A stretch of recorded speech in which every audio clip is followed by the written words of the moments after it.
से 327 साल पहले, जब तक इस्लाम भी नहीं आया था। लेकिन राज परिवार तोजी के पैसों से खड़ा हुआ था। उनको अपना जमा कराने देना था। जिस महलों में वो घूमते हैं ना, उनका टायर टायर तक खुल जाएगा। नहीं, अभी सबसे बड़ी चीज देखने में आई है कि लोग हमारे साथ मौजूद है नीमच मंदसौर जिले से सांसद सुधीर गुप्ता साहब। वे इस समय पूरे संसदीय क्षेत्र में चुनाव प्रचार अभियान में जुटे हैं। इस दौरान अपना कीमती वक्त निकालकर हमसे बातचीत करने को राजी हुए हैं।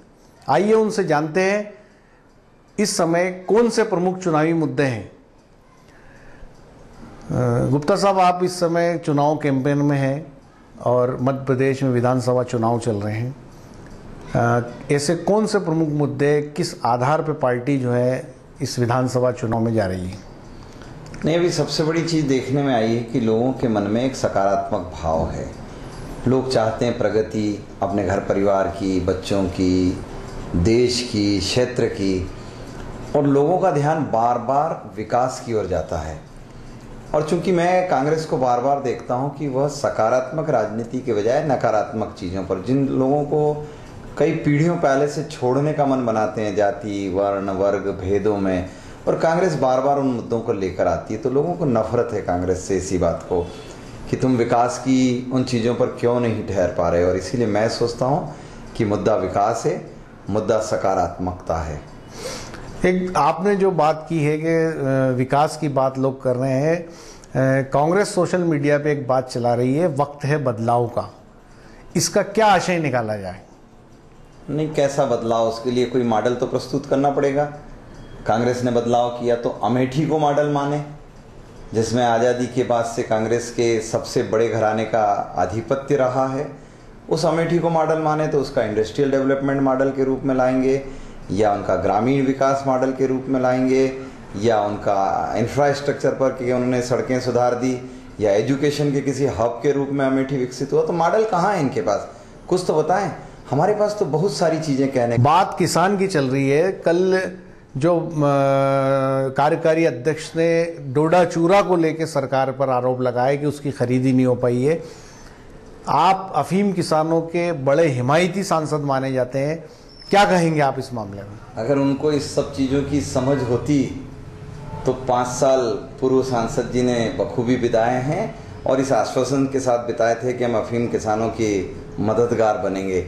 आज आप जाकर पूछो उन हजारों किसानों से कि हम उनकी लड़ाई कितने ताकत से लड़ रहे हैं। जहां अफीम किसान 15,000 के आसपास बच गए थे, हम सांसद बनकर आए तब हमने 0 गाढ़ता करवाई, 51 की औसत कराई, तब जाकर किसानों की संख्या बढ़ी और धीरे धीरे बढ़ते बढ़ते आज हमने हर गतिविधि पर, जिन लोगों के साथ NDPS के केसेस हो गए, जिन्होंने विभागीय कार्यों में कहीं दखलंदाजी के आरोपों से जो मुक्त हो गए, ऐसे तमाम लोगों को, जहां गांव में 5 से कम लाइसेंस रह जाते थे, ऐसी तमाम प्रक्रियाओं को आगे बढ़ाया। तो आज हम 70-75 हज़ार लाइसेंस इस देश में दिला पाने में सफल हुए हैं। इसलिए अफीम पर बात करना, उनको मैं समझता हूं कि पहले बेसिक तैयारी कर ले।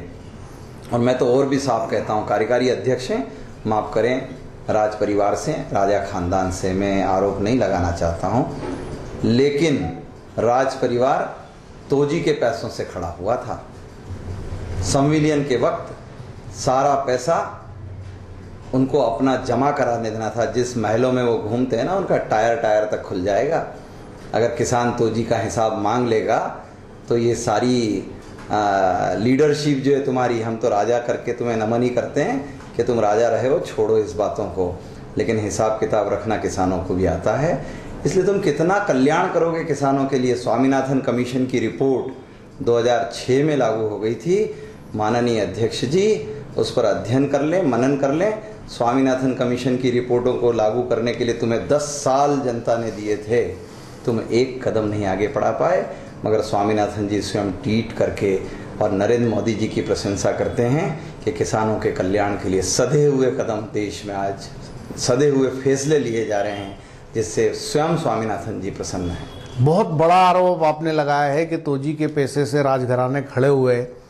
हो सकता है आने वाले कल में एक मुद्दा बने, लेकिन एक बात जो अफीम की चल रही थी कि जो इस इलाके में मालवा में 70,000 पट्टे किसानों को मिले हैं, अफीम फैक्ट्री भी यहाँ पर है और उसको लेके भी ये आता है कि किस प्रकार उत्पादन बढ़ाया जाए ताकि ये जो पट्टे बढ़े हैं इससे उत्पादन भी बढ़े। उस दिशा में भी आपने कोई प्रयास किए हैं? नहीं, हम लगातार इस बात से प्रयासरत हैं कि पहली चीज़ तो ये कि वैश्विक जगत में अफीम से उत्पादित मेडिसिन्स की बहुत बड़ी आवश्यकताएं आज भी है और 24 टाइप्स के अल्कोलाइड्स जिनका निर्माण किया जा सकता है और इसीलिए हम चाहते हैं कि रिसर्च आगे बढ़े। और मैं माननीय वित्त राज्य मंत्री जी को नीमच लेकर आया था, वो भी सहमत हैं कि अफीम की एक यूनिट नीमच में लगाई जा सकती है। इसकी संभावनाओं पर आगे भविष्य में हम काम करेंगे ताकि अफीम उत्पादक किसान और अफीम के साथ साथ हमारे तो किचन का सबसे किंग मसाला है साहब, लोग काजू दाग बादाम तो रखते ही रखते हैं लेकिन पोस्ता दाना भी हर एक गृहिणी देश भर में रखती है और उन्हें खाना आता है। और सब्जी में, मसाले में, मिठाई में, पान में, वेज में, नॉन वेज में, सब में पोस्ते दाने का उपयोग है और हमारी आज टर्की पर अवलंबता है। मैं तो इसमें भी चाहूँगा कि भविष्य में हम पोस्ता के उसमें भी आत्मनिर्भर होकर आगे बढ़ें। हमारे कदम डे बाय डे किसानों के हित में रोज फैसले लेने के लिए आगे बढ़ते हैं। गुप्ता साहब, ये जो पोस्ते दाने की बात आपने कही, जो टर्की का पोस्ता जो आयात किया जाता है वो भारतीय अफीम किसानों की एक बड़ी समस्या रही है और अक्सर ये मांग उठती रही है कि बाहर से जो पोस्ता आयात किया जाता है उस पर बैन लगाया जाए।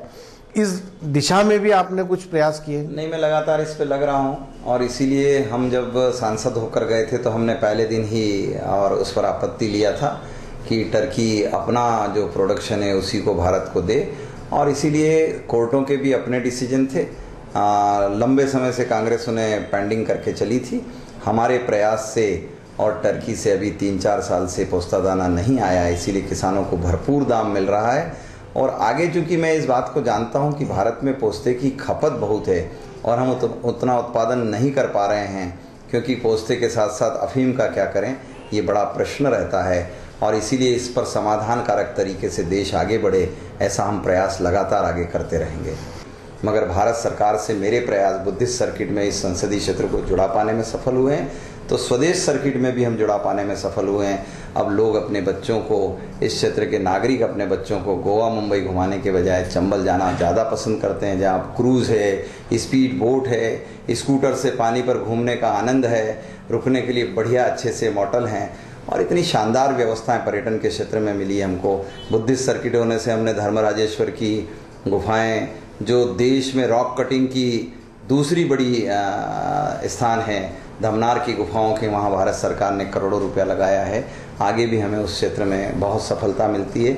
सीआरपीएफ पर अब देखें, नीमच के मामले में राजेश पायलट के युग में तो सीआरपीएफ जा ही रहा था, लेकिन मैं राजनाथ सिंह जी को जब लेकर आया, आज सीआरपीएफ नए कलेवर में है, लगभग 500 मकान नए बन गए, अंदर बहुत सारी सुविधाएं अब सीआरपीएफ में लौट कर आ रही है।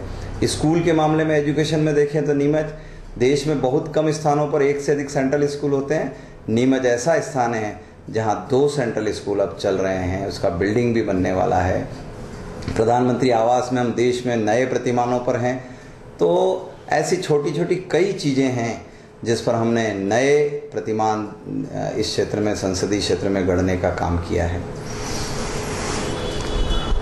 ये थे सांसद सुधीर गुप्ता साहब। मध्य प्रदेश में चुनाव का शंखनाद करते हुए कांग्रेस के कार्यकारी अध्यक्ष ज्योतिरादित्य सिंधिया ने भारतीय जनता पार्टी पर जो हमला बोला था, आज नीमच में सांसद सुधीर गुप्ता ने उसका करारा जवाब दिया है और साफ तौर पर कहा है कि जो राजघराने किसानों की तोजी से चलते थे वो किसानों का दर्द क्या जाने। इससे साफ लगता है कि नीमच मंदसौर संसदीय क्षेत्र में कांग्रेस को लड़ाई बीजेपी से भारी पड़ेगी। मेरे सहयोगी दीपक खटाबिया के साथ मुस्तफा हुसैन, नीमच।